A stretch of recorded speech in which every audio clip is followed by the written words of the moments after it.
Jelang pelantikan Presiden dan Wakil Presiden terpilih Prabowo Subianto dan Gibran Rakabuming Raka, Partai Nasdem memutuskan tidak akan masuk dalam kabinet pemerintahan keduanya.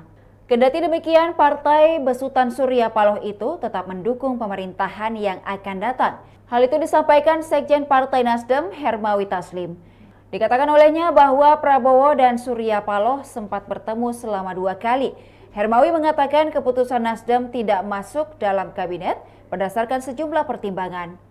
Ia mengatakan pihaknya mencoba memberikan kontribusi kepada pemerintahan Prabowo Gibran dengan caranya sendiri tanpa harus mengambil jatah menteri di kabinet.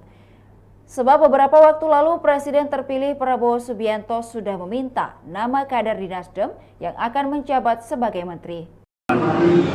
Banyak hal kita memutuskan juga untuk tidak masuk dalam kabinet.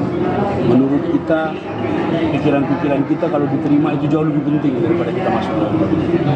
Pikiran-pikiran kita, kontribusi kita terhadap berbagai hal itu akan jauh lebih berarti daripada secara fisik kita masuk. Tapi kita bagian tak terpisahkan dari pemerintahan itu. Ya, berarti sudah diminta dan menolak masuk atau gimana? Bukan menolak dan diminta.